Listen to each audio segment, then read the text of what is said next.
On today's episode, we are running down the most notable shows and episodes of 2023 based on the 141 series that we discussed. The full list can be found in the description, starting with Kaleidoscope and concluding with Baz Luhrmann's Faraway Downs. Along with our best and worst picks, we are also going to revisit some of our original takes, review the trends of the year, and take a glimpse at what 2024 has in store. It's December 2023. Welcome to our year-end review.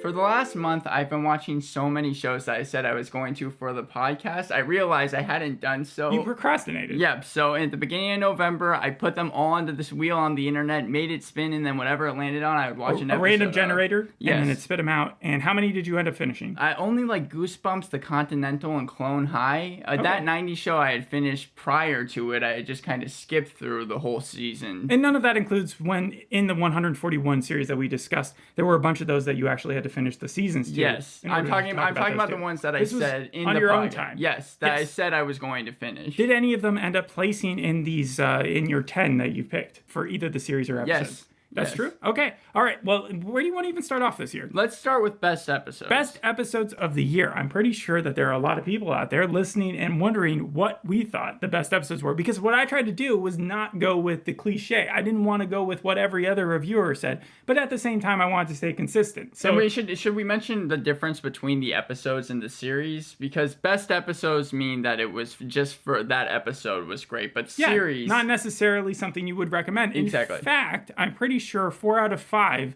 I wouldn't recommend the full series to everyone. Okay. To some specific people, sure. But let me start with my first one here. It's Dear Edward, coming in at number 5. Wow. So this was an Apple series, came out a very long time ago, right? Beginning of the year? Yes. Episode 1 takes us into the lives of the passengers on Trinity Airlines Flight 1483 from New York to LA by interweaving flashbacks, parallel storylines, and sequences of the plane ride. But the show, that first episode, was so much more. It felt like every character that they introduced, I felt empathetic for. I felt empathy for. It felt like the gut punch of an ending that they had for the pilot. I remember you saying, yeah. Was enough. It was an emotionally draining show. It was depressing. It was a tearjerker. I do not think a lot of reviews would have Dear Edward in any best of slot. I continued watching the show, and it did lose steam. I'm not going to say it just like fell off a cliff. I'm sure there are people who are interested. It got mixed reviews from what I remember. But I knew going in, just after watching the first episode, that was going to be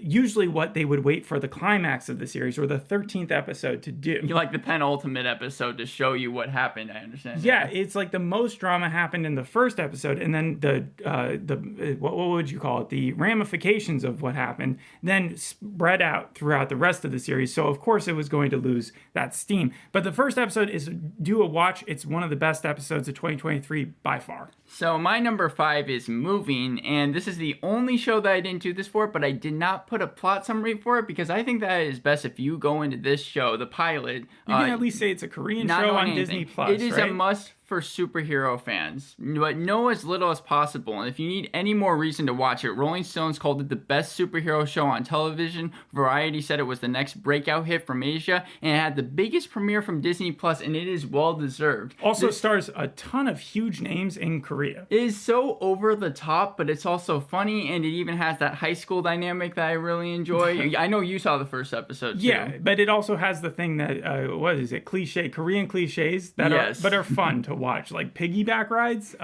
close-ups, love triangles, close-ups, that type of stuff. So yeah, I'll push that because I think I watched that episode as well. My number 4 is The Big Door Prize. Yes, I remember that you really enjoyed it. I was wondering if that was going to make it onto your best series And when list. I say, The Big Door Prize, I mean the pilot to it. It's about a mysterious machine that appears in a small town called Deerfield, doling out prophetic business cards and causing a stir amongst its residents. Chris O'Dowd from the IT crowd and many other things is at home as Dusty, a family man who watches the community he loves evolve, making him insecure about everything from his job to his marriage. It's the most tame show that I'm going to put on to any of the best or you would describe it as tame? Yes, because it all does take place in a small community, and it's kind of even got a little bit of a sitcom feel to it. But you can tune into any episode, for instance, and it feels like you've kind of you would understand what was happening. Did you finish the series? I did finish the series, and just like with Dear Edward, it's never as strong as how it starts, because the mystery at the beginning of the Big Door Prize seems like it could be one of the best shows of the year total. Like, the first episode sets the stage for what could be an amazing series, and what it ends up being is a very, very solid series that's funny, but at the same time it's limited by the characters that it almost becomes a Parks and Rec type situation. Interesting. Yeah, but that first episode, I think everybody has to tune in to see how funny and also dramatic it can be. And looking at my list, it's a lot of pilots I have, because my number 4 was Unicorn Warriors Eternal. Merlin and a mute robot named Copernicus reincarnate ancient Egyptian souls into others, preparing for an ongoing battle against an evil spirit. Genndy Tartakovsky, I have such a soft spot for. You asked in that review if this was going to be on my top 5, and I just felt like I had to put it on there. I wasn't able to watch any more of the series, but I still plan on finishing it. I know it's a visual treat. First off, the backgrounds are amazing. You're recommending the pilot, though? Yes, and it has a cool villain too, June Wei, a cool cat villain, and it's a refreshingly light show for Genndy Tartakovsky, especially after something as violent as Primal.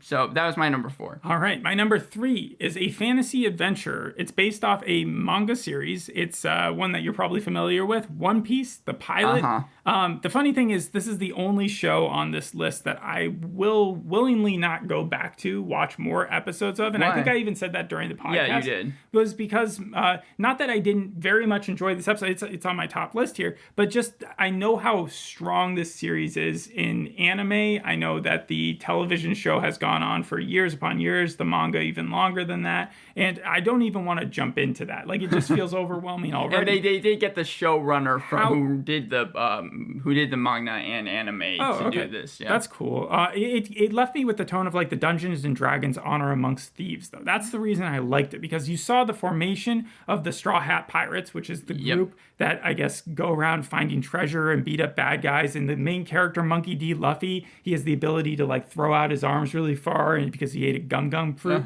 and he wants to become the captain of the king of the pirates. I thought that the introduction of all the characters, the way they met up, the way they were incorporated comedy, but at the same time it wasn't like they were cheap on how much they spent up for these action sequences. Yeah. Like, and Netflix, I think, did good. It sounds cheesy. It is cheesy. The actors are good. The action sequences are so much fun. And so this is an extremely solid live action adaptation, and there aren't a lot of those out there. So everybody should tune in and watch just the pilot at least. I definitely would have put it on my list. In fact, it was even on my wheel. I put it on, but it never landed on it. But gotcha. I do intend on finishing the season. I remember I watched the anime a long time ago, the pilot to the anime, and they finished the anime in the live action like within the first 15 minutes. My number 3 is Daisy Jones and the Six. If you remember, I really enjoyed the pilot, much like your Dear Edwards. When I got to the episode 3, and it's obvious they're going to start focusing on the love triangle, I lost a little bit of interest, but the pilot traces a band's 70 origins, Daisy Jones' evolution, and the Doom Brothers. This is like our first musical period piece to make it on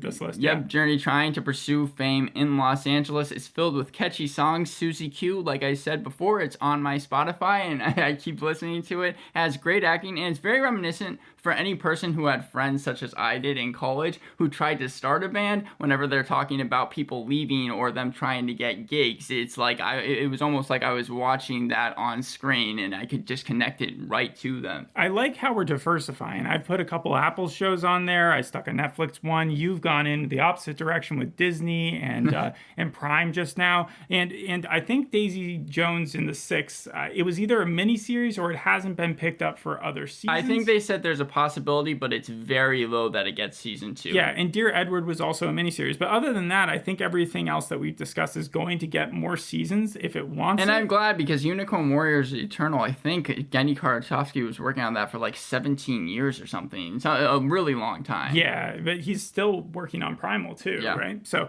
Mrs. Davis is my second one. The pilot of that is, it's a science fiction comedy. You've probably seen the cover of it. It's a motorcycle driving nun who teams up with her ex to destroy a supercomputer AI, which seems more relevant than ever right now, as well as seek out the Holy Grail. You heard me right. So they're mixing religion and also technology, and they're just melding it. You told me a couple. You showed me a couple clips, and it was really funny. Yeah. The comedy is, you would, again, by the cover, it's obvious that there's going to be comedy. But when you first start watching the show, it almost feels like it's supposed to be also a drama, like a stronger drama than it is a comedy. There is a moral message there. Damon Lindelof continues to try to make up for his lost work. The Leftovers, he's done that. Watchmen, and now this. Honestly, having seen the full series, it does give you answers, which is something that I didn't expect from Lindelof. Nice. Yeah, I would compare this series to John Must Die at the End, Preacher, Poker Face, one of the Neil Gaiman stories, either American Gods or Good Omens. The mix of modern realism and science fiction is really, really good in the show. But the first episode, just kind of like with the Big Door Prize, it sets the stage up, and it has these strange mysteries of like horses that are blowing up and like running through Hollywood trying to escape these corny villains, and what's his face is in it, the guy from The Office, the guy from Silicon Valley, the guy who always acts really, really smug. He talks to eggs in episodes, but yeah, he's pretty cool too. You want to go to your number 2? Yeah, so I had the first finale, I think, on any of our lists, the Barry finale. Seasons 1 and 2 I thought were great for Barry. Season 3 was good. Season 4 was really a mixed bag for me. In fact, I'd even say it was a little bit on the disappointing side. But the finale, I think, makes up for some of Season 4. It still has 2 of my favorite scenes from TV in 2023 alone. They're only 10 seconds each, but one is the grenade scene after the shootout, and the second one is Bill Hader's final line as Barry. It's one of the most darkest and upsetting shows, I think, on TV, or it just ended, so that was on TV. But Barry must save his family from Hank, who faces off against Fuchs in this finale. I think that if you're able to get over the character changes and just enjoy the episode for what it is, it's really good. Like, I gave it a 9, and I did not give a lot of shows or episodes a 9 this year. What did you think of without spoiling it, what happened to Henry Winkler's character? I thought that was the way that cherry they ended on top, it. Yeah, I think that especially when they did the fake documentary, which is all I'll say. All right, my number 1 for the best episode of this year, which is a surprise almost to me as well, because when I watched the show, I knew I was going to like it all. It was just like, this is almost here because it couldn't make its way onto the other 5, the best seasons of the year, but I do believe that it is one of the best seasons of the year. Party Down. The first episode they brought back was Kyle Bradway is Nitromancer. Ryan Hansen is Kyle Bradway, and he has made it big in Hollywood, and so has Lizzie Kaplan's character. She's the only one we don't see in this first episode, and that's really disappointing. I remember I was docking at points for that, and then I watched the rest of the season, and it's revivals don't usually succeed. In fact, they usually don't need to happen. I mean, we can make the exceptions maybe with Frasier, because I didn't mind that pilot when it came back out. A lot of people did. Heroes, though, Fuller House, the 90s show, Arrested Development.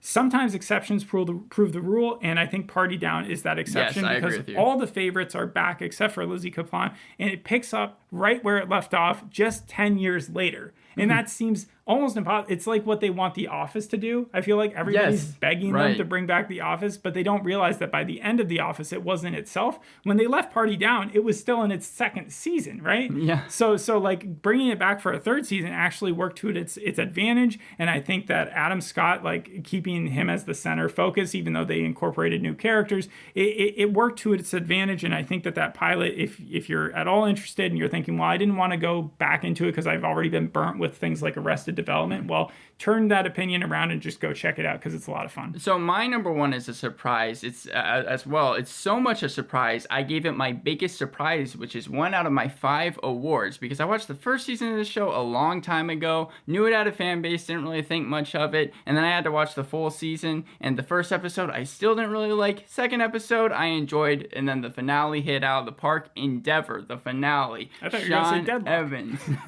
No, Sean Evans' final outing as Endeavour Morse involves his love interest, Joan, marrying Jim Strange, Thursday's sacrifices for family, and finally solving the Blindheim Vale case, which took 8 seasons for them to do. I thought that Sean Evans, he honestly deserves an Emmy nomination or something. I thought that his acting was that good in the series. It's funny also in sad. Between him and Bill Hader from Barry, from your previous show. I would still say Sean Evans deserves it more. His acting in this, I think, was some of the best acting just in 2023 in general. He is Endeavour Morse. They even end with that cool car scene. There's the funny yet kind of gut-wrenching scene in the wedding as well. It's just such a good finale, and I was really happy that I was able to put it on there, and like I said, it was my biggest surprise. But talking about your list really fast, that actually knocks out 2 that I had on your top shows list. I had Party Down at number 4 and One Piece at number 5, but we'll see if I can get the other 3. I wasn't even going to try to guess what yours were. There were just so many shows this year. All right, so you want to go on to the best ofs? Actually, let's go to worst episodes, and I'll start it off.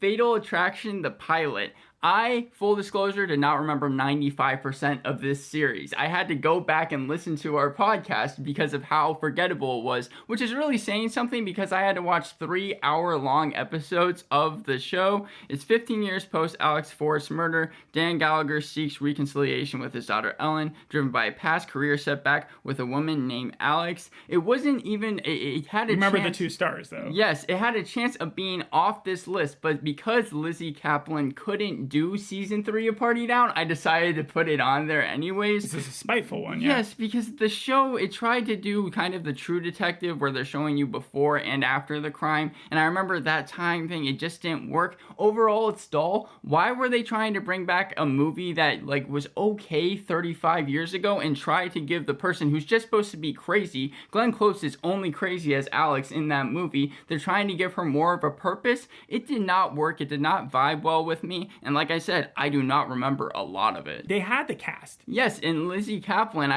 this had a chance of being off the list. I just remember them talking about the intimacy coordinator and how they'd both been in Hollywood long enough to see the transition from back in the day where they would just strip you nude and be like, all right, go for it. And now they had like every single shot molded for it. It's a shame that the show didn't work out, but you know, sometimes they just don't. And so that's one of the worst episodes, you're saying? Yes, of the the year. pilot. The pilot is the worst episode. All right, so my number 5, I actually let the reviews get to me on this one because, and I don't usually, it's a reality series. It was inspired by the TV series Squid Game. Okay. I went in there and I gave it a 4 out of 10. I said, this is bad. It's worse than the normal TV show, but it's not horrendous. And you watched more of it, right? Until, I skipped through it just to see like what they were planning on doing with the cliffhanger that they left off on. But the first episode is called Red Light, Green Light. And besides the red light, green light game only taking 15 minutes of the full 60-minute pilot, hearing the excruciating circumstances for every single contestant that was in that game,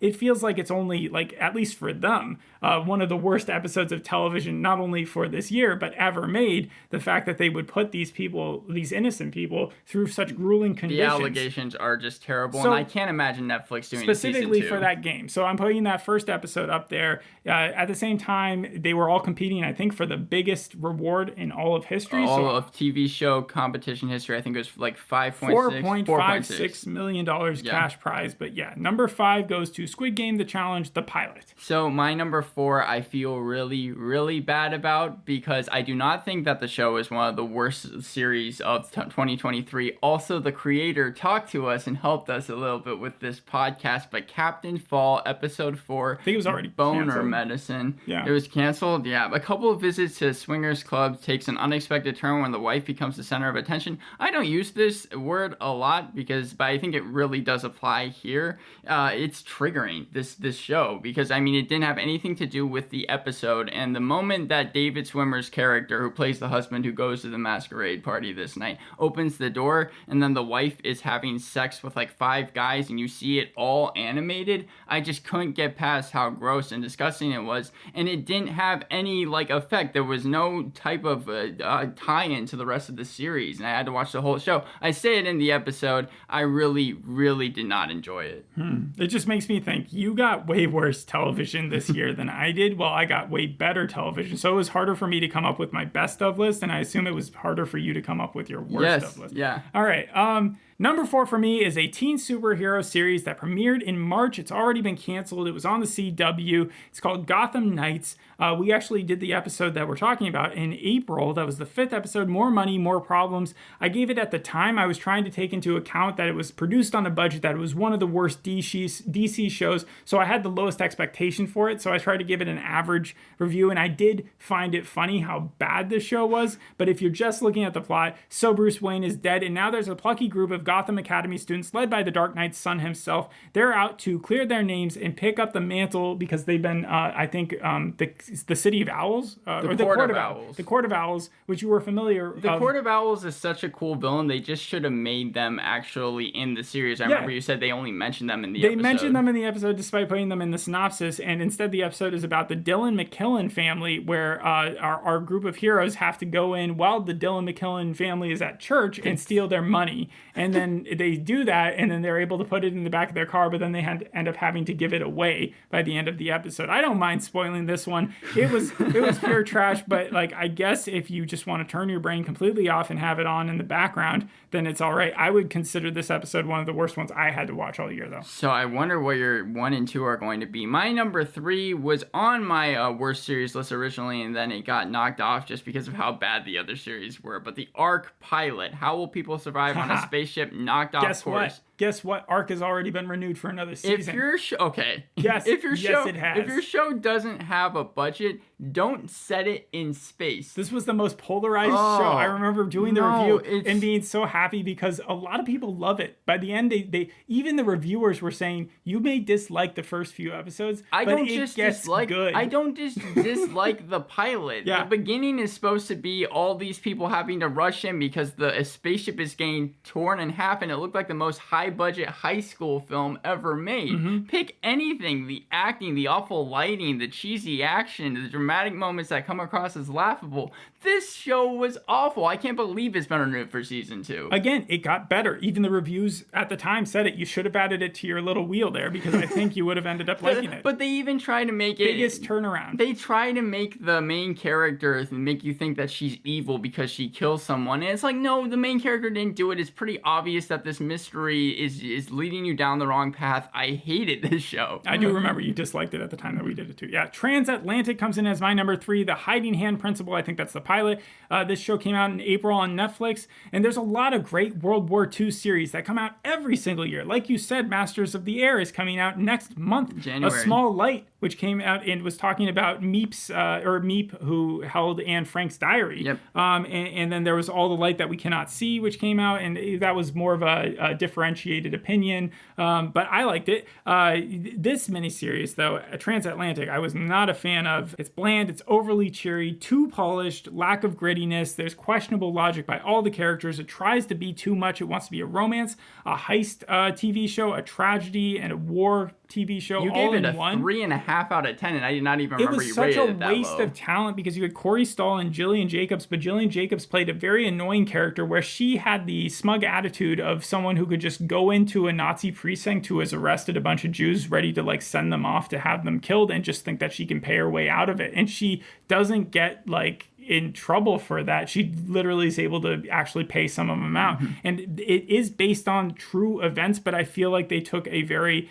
broad brush to how they were going to present those events. It did not feel real. I did like one of the characters in the show. I think he did a good job, and I think he actually had family that was like his family history was connected with the Holocaust. So I think he spoke like 5 languages, you told me. But at the same time, Hiding Hand Principle, don't even waste your time with Transatlantic. Actually, those complaints are very similar to my number 2, which was the Found pilot. Gabby Mosley and her team tried to find missing individuals. I don't know why I'm picking shows that are already renewed, but Gabby Mosley and her team tried to find missing individuals. It's actually really successful as well. That's the most successful launch on Peacock, but that does not mean that equals good. It has an important message behind it, but I felt like a lot of the characters were just the most stereotypical that you could find, and I didn't find any of them compelling. Shanola Hampton's acting is good in the series, but aside from that, just skip this thing. I don't even want to talk about it anymore. All right, so number 2 for me is a Paramount Plus show. It came out in August. Special Ops Lioness, Episode 2. Now, it is very rare that I even remember what's going on in the second episode when a series that comes out on Apple releases 3. Usually it's like there's a hell of a cliffhanger in the third episode, and then it kicks off really strong in the first episode. But the second episode is usually kind of just treading water. This is how bad that second episode was. It took any goodwill that Taylor Sheridan had from all his other series and just used it up and spit it out. It showed that he does not know how to write certain characters and certain storylines. You gave that episode a 2 out of 10. Yeah, it was supposed to be an action spy series, but then suddenly in episode 2 it became a family drama with an annoying daughter, and they took the main character who was supposed to be getting close to the daughter of a terrorist, so they could infiltrate that and like take care of whatever was about to the plans that were happening there. And the main character, Zoe Saldana, decided to start torturing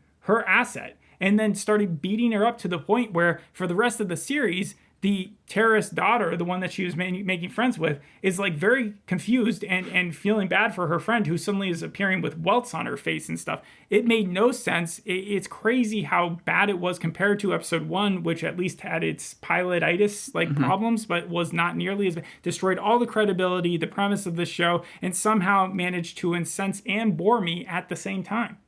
I did not think that was going to be your number 1 episode. Number 2. My number 1 episode, because your number 1, you still have to Yes, right. So yes. My number 1 was Royal Crackers, the pilot. The Hornsby family tries surviving a failing snack empire king. It's so cheap, so uninspired, and in the same vein as really early Adult Swim, because it's an Adult Swim TV show. And I think it's been renewed. But it's the offbeat and just disturbing humor did not work for me. It kills every single joke it has because it redoes it purposefully so multiple times. And there are a lot of cartoons that we did this year that I actually gained a lot of respect for while doing the research, and this wasn't one of them. I would count what was Scavenger's Reign, Adventure Time, all with like a rich history. This was kind of like thrown together. The series felt tired and lazy, and I like Andrew Santino, who's in the show, but this is not the way to try and get more fans. So you're saying which episode was the one that they just the pilot? All right. Yes. All right, this will also be a pilot. It will be the last one of this category. Alert, Missing Persons Unit, the pilot. I believe this show was created to be watched in the background or out of the corner of your eye. That is what I said at the start of the thing. It's like a show that has ADHD. It's an onslaught of plot. It just won't stop. I also watched it without commercials. The show actually needs commercials because it needs a chance to breathe.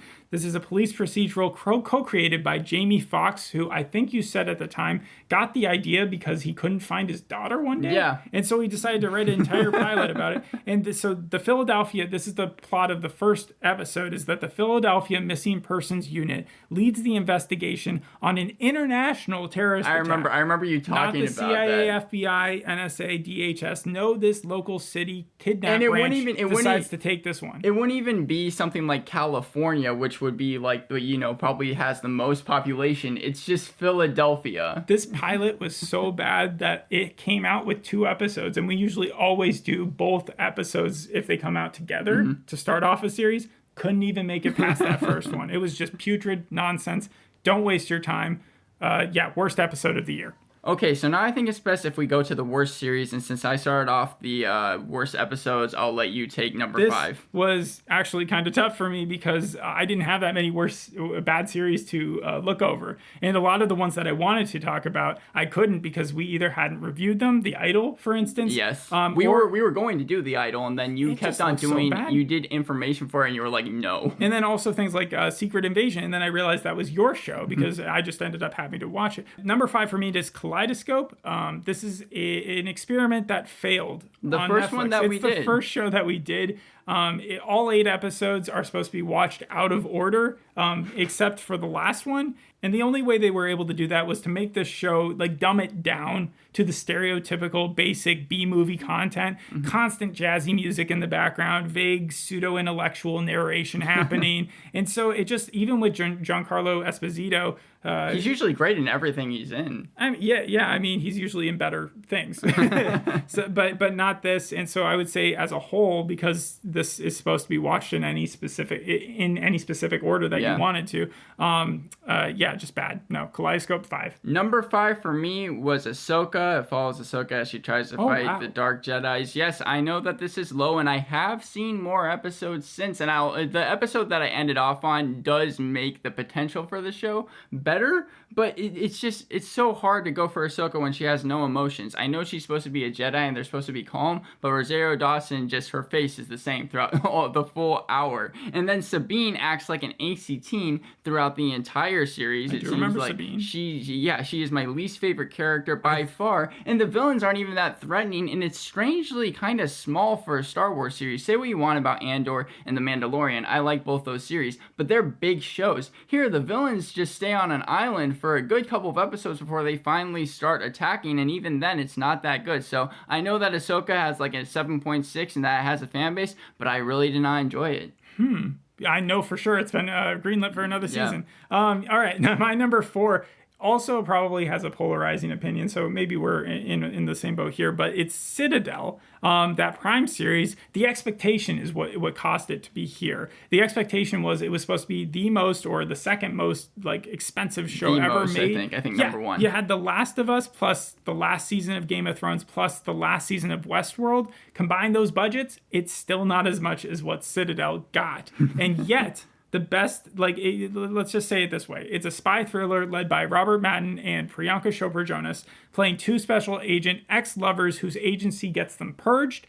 The 2 leads are super attractive. There's that. The action is pretty good. The plot is downright funny bad, but the story was mapped out by a kindergartner. So, you have all this money, and you think, where am I going to invest it? And the actors, the action, sure, but like a Michael Bay film, I'm not going to actually put any emphasis in the plot. And that is where it needed to be in order for this to be really successful. I don't know how much it's already been greenlit for another season. I don't know how much of a polarizing opinion it has. I think the overall majority it's just say a big disappointment. Bad show. So that's why it's making its way onto the worst shows of the year. I just remember in the first few episodes, it was about how when they purged these agents, they had like a little transmitter in their head that they could hit a button and suddenly all their mind would be like wiped of anything to do with the agency and their identity, but everything else about them would stay exactly the same, and they were able to like rebuild their lives within 8 years somewhere else. It was crazy. But yeah, do I go into my number 3 or do you go to yours? I'll go to my number 4, yes. And I think we can both speak on this. My number 4 worst show was Invasion. Now, yes. I only ever watched the finale for this, and the reason it's at number 4 is not because there's anything really good in it. This is absolutely so bad that it is good. By the middle of the episode, when we have Luke... it's just so bad. No, when we have Luke using his powers to stop aliens and random astronauts going into portals and being lifted up in the air, I was laughing so hard. I think that this is a series that I definitely want to go back and check, and I do not expect a lot from it. I don't know where it went wrong. It has a $200 million budget. It has actors who are in big things. The main actor in this show is from the John Wick Chapter 4. So I just don't understand why they aren't able to make a good show. Well, I mean, like this one, people have guessed that maybe Apple has found a clever way of doing a money laundering scheme, like kind of like a producer's Broadway thing, make a show that just fails, but you're able to like call off or write off tax benefits with it. So the thing is, it's an alien invasion show, but the only way to fight the aliens is to make them change their abilities all the time and also have it so that these special children can only mentally take them down. And then those people who do mentally take them down are at risk of then becoming comatose themselves. So you have these heroes running around finding comatose patients all over the place, and then every once in a while facing down an alien where they just make a really scrunched up face like they're about to take a big shit. So like it's a bad series. I'm glad you say that because the finale didn't even try to explain anything to and newcomers. The kids are very annoying too. Yes. And it focuses on a middle school love triangle. So number 4, it was Invasion. Number 3 for me is another reality series. The reality series are trashy junk food for the brain. We all know it. But I actually went back to season 1 to check this out, and apparently in the first episode, the episode that's supposed to sell the rest of the show, right? They had a contestant who actually disqualified themselves. So at the end of the episode, this is claim to fame. It's the Jonas Brothers show. That made it onto your worst series list. This made it onto, and I'll explain why. So in the first episode where they had, I think, Chuck Norris's grandson, right? He gets up there. He's been sneaking a phone around. this place, the complex that they film at. And so they wait until the end of the episode where the person guesses the person that they're related to wrong. And then the Jonas Brothers apparently came out and they were like, no, we know you have a phone, you're out. And so they just kicked them out that way. In this season, the second season, the one that we actually did the review for, you have Tom Hanks's like niece, and she throws a huge old temper tantrum about like how she gets eliminated in the middle of the first episode so quickly, and it's celebrating people who I guess are just desperate for fame, but like latched on to others, and it makes me feel gross. It should make them feel gross. Well, like, you watched the whole season, though, again, right? When you say I watched the whole season, I did not sit there. I literally skipped through these reality things just to be like, all right, you've hooked me onto this junk food thing. Now tell me who won, and then I'm done with it. So it does not make me feel good to watch it. I would not recommend it to anybody else. That's where it goes. This is serious. Also, where did Kevin and Franklin go in the second season? They aren't in there. They left halfway through. They had better things to do. One has the band, and then the other one, I don't know what Franklin does all the time, but yeah. Number 3 is Secret Invasion, and I feel like an explanation is needed because when I originally watched the pilot for this, I gave it an 8 out of 10. This gets the What Were We Thinking award, the same award that we had last year, and marks the second time that a show starring Samuel L. Jackson has gotten it, because last year it was Last Days of Ptolemy Gray. It should be the What Was I Thinking, because I gave it a 5, didn't I? You did give it a 5. I could see the writing on the wall with that Looking back, one. I would probably give the pilot a 4, and I'd give the whole entire series maybe like a 2, possibly a 3. 3 words to describe it: an awful train wreck, confusing narrative, lackluster characters, Talos, Gian, the show's villain graphic.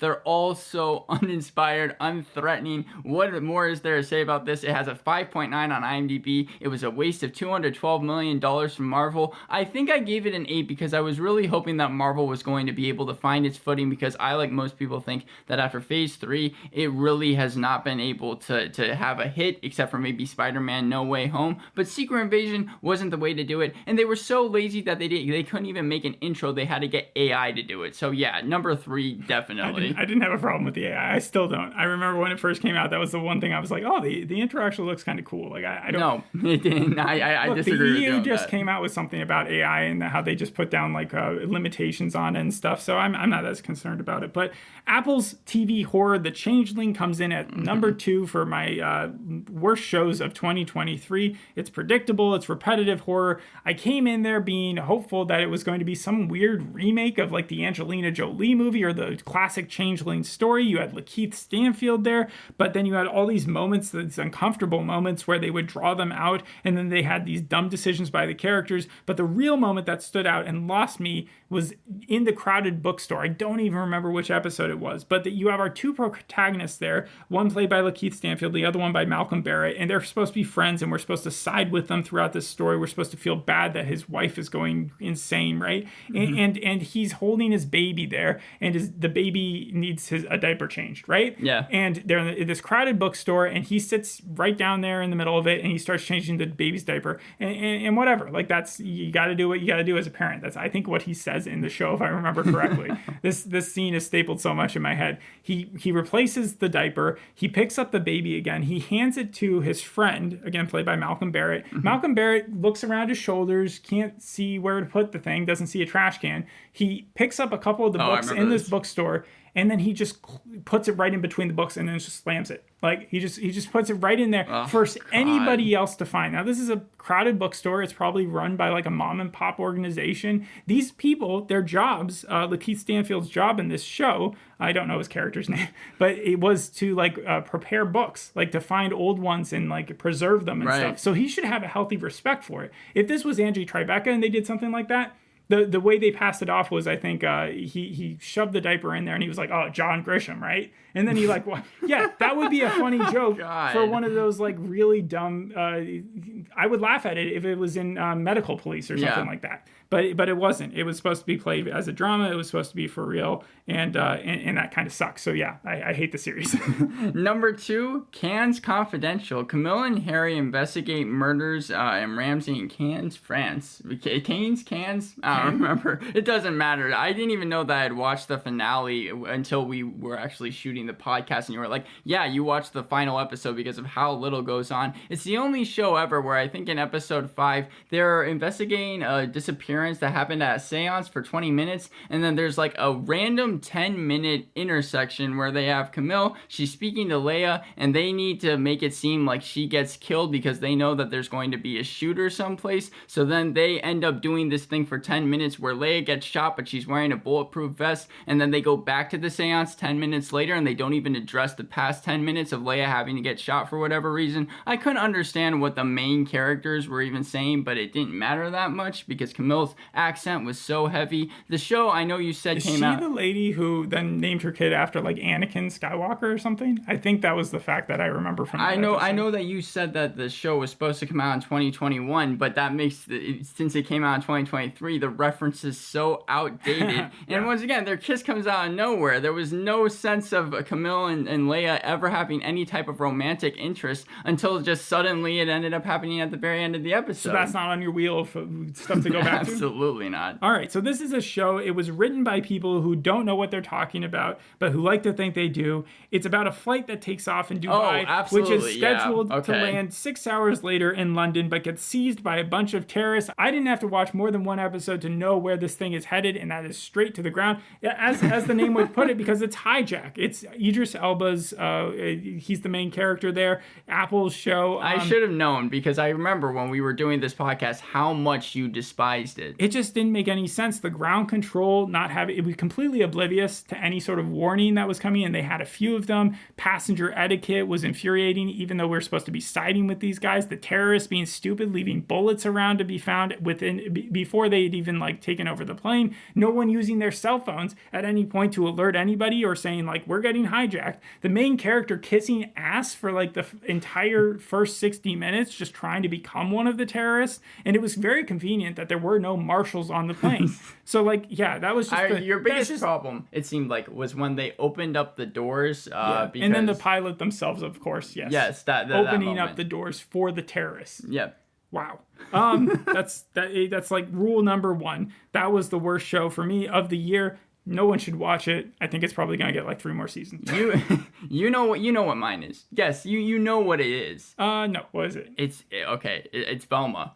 Oh, and okay. I didn't go too hard when we did it because a couple weeks before the show was out, the trailer came out and the like bar was non-existent. Everyone did not want this show to end up happening, yet they decided to do it anyways. And it's coming out with the 2nd season too. The characters, no one's probably gonna like that either. The characters are insufferable. The only one that is okay is Shaggy, but you don't even call him Shaggy, you call him Nordville. You get rid of everyone's favorite character, Scooby. Mindy Kaling just sounds like Mindy Norville's his actual name, though. Yes, but it confused so many people because I went on to other reviews and people were like, who's this Norville person that's a stand-in for Shaggy? I was more upset. I think that they took Fred from being the voice of Fred and changed it to being Fred's father, and it was like the first time that they had not had Fred voice Fred forever. They changed him for Glenn Howerton. Well, here's the thing. Glenn Howerton and Sam Richardson, they were able to get away with their voices. I was able to take it, but Mindy Kaling just sounded like Mindy Kaling. Daphne didn't sound like Daphne. And going back to the characters being the worst.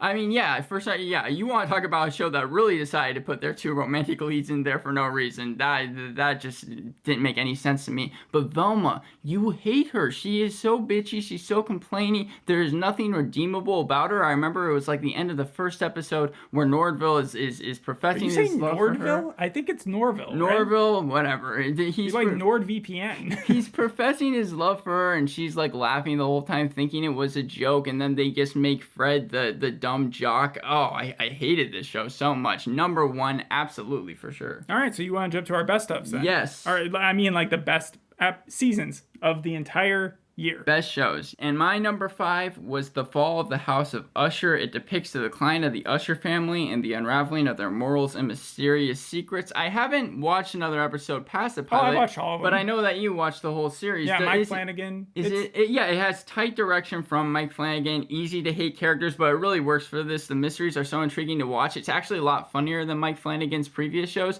Does it still hold up after you watched the whole season? Yeah, it's a solid pick. I would definitely definitely recommend it if you're already a fan of Mike Flanagan's. I still don't think it's as good as Haunting of Hill House. The endings of every single episode be where like the actual plot seems to be the best. It's the most glass onion that I feel Mike Flanagan has been. Yeah, that's a solid comparison. My number 5 is a superhero television series, which I actually finished a few weeks ago, which I was surprised that it made its list way onto this list, but it was just so good. Gen V. So wait! I saw you said that you were not going to watch the rest. And I ended up doing so. It's about an 18-year-old orphan named Marie Moreau, and she's heading to university with aspirations to become a superhero, only to get wrapped up in the school's dark secrets. Now, what I was afraid is after the first episode, where something very significant happens, and she's almost kicked out of school, but like it makes it seem like they're going to turn it into a procedural afterwards, and they don't. Like all the episodes, this is the best spin-off I've seen. It's kind of got that Better Call Saul situation going on, where it's almost as good, if not better, than The Boys. It certainly was better than the most recent season of The Boys to me. And those fears that I had about the pilot were just unfounded. I like the characters. I like the storyline. I like the ending. I liked everything about this season. It's a solid superhero show, solid teen show, best teen show that I think we did all year. And so I'm putting it as number 5 on the best shows. Color me shocked. I did not think that Gen V was going to end up. Maybe I thought on your best episodes, but best series. Okay, I still need to watch it. I really enjoyed the pilot as well for that. Number 4, I actually am surprised how high this made it on here, because originally I gave the pilot for it, even though I liked the show, a 7 out of 10, but I've watched a couple episodes since. I think I would change that score to an 8, and my number 4 is Beef. Wikipedia put it best for its plot. It said 2 strangers involved in a road rage incident escalated into a prolonged 10-episode feud. Steven Yeun and Ali Wong excel at portraying unhinged characters, and they're assholes to one another, but still they are somehow able to find empathy. You're still, as the viewer, kind of hoping for them to pull through, because I don't know, I think it's like mastered kind of in writing, and making the cat and mouse dynamic in short episodes so enjoyable. Each prank, it starts off crazy with the car chase scene, but afterwards each prank just gain a little bit more intention, and you just wanting to watch it. Yes, Beef, number 4. Karma for sure. Seems to be a big issue in that, and same with the Mike Flanagan series, so I'm sensing a theme throughout the first 2 that you've talked about. It seamlessly builds. Yep. All right, so the 4th best show of the year for me, one of 2 shows that is likely to be on 90% of all lists that I would think is The Last of Us. This was one of our early shows, starring Pedro Pascal, Bella Ramsey as Joel and Ellie, 2 survivors living out a mushroom apocalypse. And it builds off those 2 main leads. It fleshes out those side characters that weren't even fleshed out in the games. It presents the perfect blend of practical effects and CGI, so that you're never overloaded with one or the other. And it makes a new bar, I think, since The Walking Dead in 2010, when it was like, look at how good we can make zombies. Now it's look at how good we can just make post-apocalyptic TV, all while staying true to the game, which I think is what the fans wanted best. It's the best met expectations, so that we did. Like Citadel did not meet expectations. Hijack for sure did not meet expectations, but this absolutely did. I would put it at excels expectations, because so excels many expectations? because so many exceeds yes, because so many films and TV shows try to kind of recapture the video game, but they never do a good job at it. The Last of Us is one of the very, very rare exceptions for something like that. I think it's given a bit of affordability, because The Last of Us, though being an amazing game, is not perfect. So by not being perfect, there were places to improve upon. That's just my 2 cents. Do you want to go into your 3rd? It's Sovereign Reign. I'm going to use the IMDb plot now. The crew of a damaged spaceship are stranded on a dangerous planet. It's incredibly creative. Oh, Scavenger Reign. I thought you said Scavenger Reign or something. No, Scavenger's Reign. It's beautifully animated and scripted. The music is sobering, and even when you talk about the intro for it, it's so simplistic, but the sounds that they use behind it and the music that they were able to do. Cayman is my favorite character, and Cayman you're supposed to hate. He's supposed to be the villain of the whole series. And you said it reminded you of Studio Ghibli a lot. Yes, that's what I mean. It's like if Studio Ghibli were to do a R-rated TV series. It was very good, and I had to check it out myself. I remember. I agree with that. It made it in under the wire, because you were talking about how we were going to have to watch all 12 episodes, and I didn't really want to do it, but I was so hooked after seeing the first one. I was like, I have to watch this whole thing, and it holds up. The finale is good. I think my favorite episode is episode 5, because it centers around Cayman, but just the whole series, I think people should binge watch right now. All right. My number 3, I also think they should binge watch this, is Apple's Silo, which came out, we did the podcast in May. It only got better from the good review I gave it from the pilot. It's a dystopian series where toxic radiation has entered the Earth's atmosphere, and it stayed on the surface of the planet, forcing generations of humans to live underground in this silo for so long that no one remembers the Earth of old, and a shady Big Brother agency has taken control of everything from behind the scenes and make sure that people aren't able to like think for themselves. They get rid of those critical thinkers. We follow rebellious Spitfire Juliet Nichols, played by Rebecca Ferguson, as she becomes lead sheriff and tries to crack the mysteries of the silo. Rebecca Ferguson wasn't even my main character for a good portion of the series. I was just like, I enjoy watching other people, but by the end, her mystery, the mystery of the whole thing, like this was one of the shows that rarely happen where I watch it, I think I'm going to watch the rest of it, not at some other time, but I want to watch it as soon as it comes out. So every Wednesday, I was like jumping on my computer and checking this one out. It reminds me a lot of the City of Ember storyline. It reminded me of Ascension 2014 series, but like way better than that. I cannot wait until I see the next season. When we watched Mission Impossible 7, when we went to the theater to see it, I remember how excited you were to see Rebecca Ferguson again, because I remembered how much you enjoyed her and just enjoyed the series Silo. I think I was more surprised. I was like, oh, that's the same lady, because she has a completely different haircut, and yeah, it's hard to recognize. I want to just talk really fast. I did say Sovereign Rain because that's what I wrote it down as in my notes, so you were probably right when I said it. I meant Scavenger's Reign. My number 2 was The Great. 18th century rural Russia weds an emperor, but through an absurdist comedy lens, very much so like another period.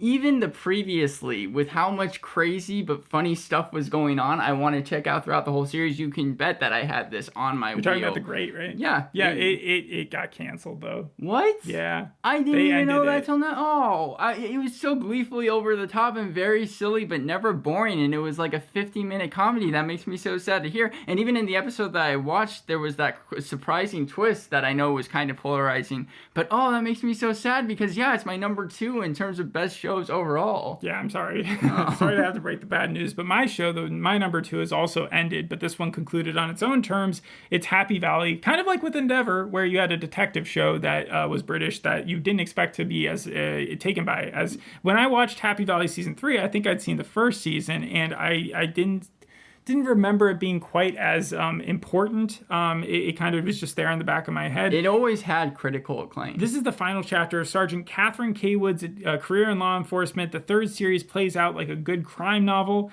It's like a murder mystery. The character development is there. You've got A plots, B plots, C plots, all feel fleshed out. Chase scenes, fight scenes, dramatic interrogations, revelations, betrayals.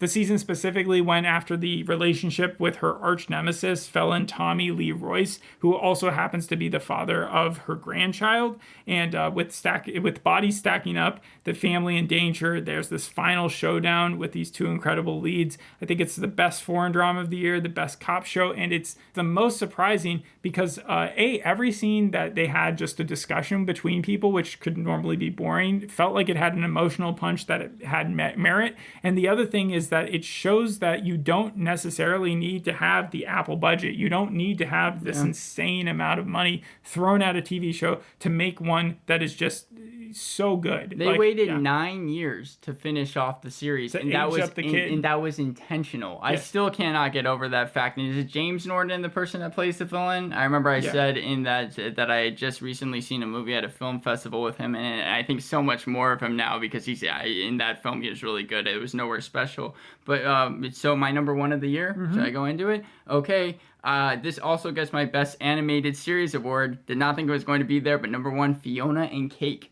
Fiona, Cake, and Simon the Professor search for the Ice King's crown so Simon can become the Ice King again and bring Fiona and Cake home. Velma, take notes because they also have a same-sex couple, but it actually establishes the characters and it shows you their relationship build. So you would give this its best spin-off too as well, because it's a spin-off of Finn and whatever Jake, right? Yeah, Adventure Time. Yeah. And it was just recently renewed. surprisingly mature, very funny, an emotional metaphor for life throughout the whole series. You especially get that in the finale. I think my favorite is the Across the Spider-Man verse episode, which I even showed you, which was episode 4, and then the finale, which you also saw. They often say that the Mario series, the Super Mario series, was started with Mario like chasing a bunny, and then the way that they were able to make all those tasks and adventures was just like through that idea that they would expand out and out and out. And it feels like this is very similar because the original idea for Adventure Time was very innocent and there was hardly anything going on. But as every season progressed, it just got more and more complicated until you're talking about a world within a world within a world that's an imaginary world. It's insane how much lore there was behind Adventure Time, which is why I wanted to watch the series, because I had just finished Over the Garden Wall, which I really enjoyed. And I know the same creator who did that also did this series.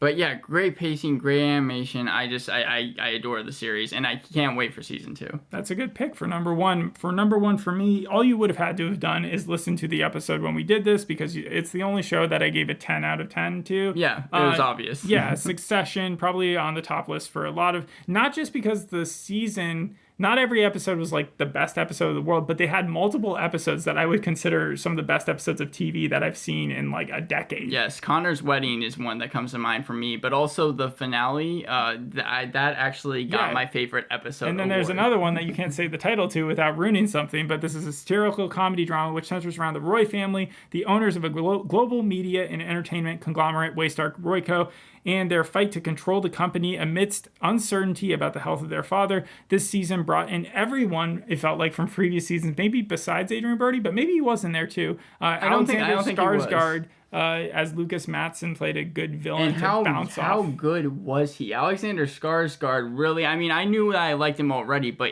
as the villain in this season, he was amazing. Yeah, but overall, that one, I feel like has been talked to death. I even feel bad about putting it at number 1, but it deserves to be at the number 1 spot. You said that you would give it a begrudging 10. You used the word begrudging 10, before your rating. But and it's a begrudging number 1 is the top show of the year. And so that's pretty cool. It came out in May. And the last thing we should do is probably run down a couple of the shows that are coming out for next year and just let me get your thoughts on those. Do you have any honorable mentions, actually? I do, and I guess I also want to give Fubar my most guilty pleasure award. I watched some more episodes. Mention, yeah. The show is not good. It has so much of a budget. It's so over budget for a show like this, but it all banks on Arnold Schwarzenegger's acting, but man, does he kill it. He is having such a fun time, and I did not think that I was going to enjoy the show as much as I did. I've seen it on the worst of lists for people, so Fubar? It's funny. Yeah, Fubar. Some people. So the all the other actors, it's so cheesy. All the other actors are not good. True Lies I never saw. I know True Lies. Wait, I guess it was just a 5 out of 10 for me, so I said it was average. The runner-ups I had were Justified, City, Prime, Evil for the pilot. I actually watched more of the show. I'm a little over halfway through with the season. Keep watching. Kind of disappointed. Keep watching. I'm kind of disappointed because Clement Menzel, who again is played by Boyd Holbrook, who plays a good villain as we've all seen in Logan, he is not as crazy as they made it seem, and there is very little scenes between him and Raylan Givens, which in Justified, whenever it was Raylan and a Boyd scene, you always knew you were going to get something good. However, the pilot for this season was action-packed. And it also a Timothy Oliphant. There's no one who can play Raylan Gibbons better than him. He is Raylan Gibbons. Has anyone ever tried? I even if they did, I think that they would get hate because of how good Timothy Oliphant is. I was surprised with all the writer's strike going on that we didn't get more cancellations. Out of the ones that we did, I have only found 16 that are confirmed canceled. 39 have been renewed. It seems like a lot of them are in limbo right now. As far as just random honorable mentions, I'll say the oddest show that deserves some credit. I think I gave it a 7 out of 10 at the time is Copenhagen Cowboy. Although obliterated, was really early. Yeah. Obliterated is pretty weird too, and The Curse, of course. All good shows, all odd. Biggest disagreement for us was either Hijack, where you gave that one a higher. I gave it a 7 because of the so bad it's good factor. Otherwise, I would have given it the 2. And I say that's bullshit. And then Ahsoka, I gave a good review. You gave it a bad review. Also, Riverdale, you gave it an 8, which was surprising to me. I gave it a 5. The episode, yes. And I talked about how Dylan Sprouse, the brother of the main actor in that show, was going to be in the film festival that I went to. Zack and Cody, yeah. That film ended up winning. The Duel was what cool. it was called. That film ended up winning the film festival. Love and Death, I know I gave that a 7.5, but I'm still planning on finishing the series. Elizabeth Olsen kills it in that. And the full Monty, the horse is the oldest of the cast by far, but it's cool that they were able to get everyone back, and it's such a wholesome and funny show. I think it was a miniseries, but maybe they'll do a second season. I hope they do. I just don't see it. Award for me would go to Shrinking. Because I still don't understand why people like that. So I watched an episode yesterday. Yeah. It's not bad. Like, I think you People should give say it another chance. People say it's not bad. It has like an 8 on IMDb. I know, that's why I'm saying it. I just don't see it. But yeah, do you have any more, or should we just go to the next year's upcoming and then... Let's go to the upcoming. Upcoming is Daredevil Born Again. What do you think about that? Wow, that's coming out next year? Should be coming out really soon. I had Echo as mine because I was excited to see Daredevil, but we're going to get the actual show itself. Okay, yeah, no, it's coming down the line. I'm not as excited. I'd be more excited if they just handed the reins back to Netflix and said, here's your Charlie Cox and Vincent D'Onofrio game. I'm hoping that Disney Plus understands what made the first 3 seasons so successful was how gruesome it was. I don't think Disney knows how to fix Marvel right now. I think that they're suffering because of that, but also I think that there's an issue with the show running because I think they replaced those showrunners. I'm going to give it a chance. I hope it's good. Avatar: The Last Airbender. Yes, I want to see that. I'm thinking that after One Piece, if they are able to make One Piece as good as it was, I really hope they're able to make ATLA as good as it is. That's a Netflix production? Avatar is? Isn't it? I don't know. I thought it was. Okay, but the thing about that is I think the publicity campaign has been like coming in way earlier than it necessarily would normally because of what it's trying to show that the live action thing from 10 years ago is not going to play a part here. Like that's why the early reviews have been good, but I don't know if anybody's actually seen it. The Penguin is Colin Firth's I had series. that on mine as well. Yes, and I here's the thing. It took me till the second time to see the Batman before I actually enjoyed the movie. The first time I saw it in theaters, and I thought, "What is this? This is nothing like the Christopher Nolan or any other iteration." But I didn't like it. Then the second time I saw it, I was like, you know what? I can actually see where people are coming from because it's taking Batman and making him more a detective. So if they're able to make it as good as the movie, I think it'll be a success. I don't think I've ever seen a Batman spin-off or type series, besides maybe the cartoons, that I've like felt the need to really go visit. Especially with Gotham Knights being in my worst stuff. But 6666, the Taylor Sheridan show that you've talked a few times about. I've talked so much about every single time that there's been I still have no idea what it's about. But that's going to be coming out pretty soon. Any positive expectations for that or not? I mean, I'm not really that big in the Yellowstone universe. Percy Jackson, you read the books, you've seen the movies. You'll be able to tell whether or not this is a good rendition. You've already said that the kid is at least age appropriately. All the kids are at least. Versus what the movies made them. The trailer... Logan Lerman was going on 40 when he was making this. I don't think that's true. Yeah. The trailer was promising. Okay. So. Fallout, I'm excited for. Fallout, yes. Even though I haven't seen or I haven't played the original game, I did play the 4th one. I did play the game on the iPhone, and it would be cool just to see how they're, especially with the main leads they have for that. I forgot who's in that, but it's some important people. Rick and Michonne's Walking Dead is the last one I had. I mean, I don't really have that much expectations. I've watched more of the Daryl Dixon show. I still don't see why it has like a 7.6 because I just find it slow and boring. Because it's French. It's French now. All right. I had Mr. and Mrs. Smith.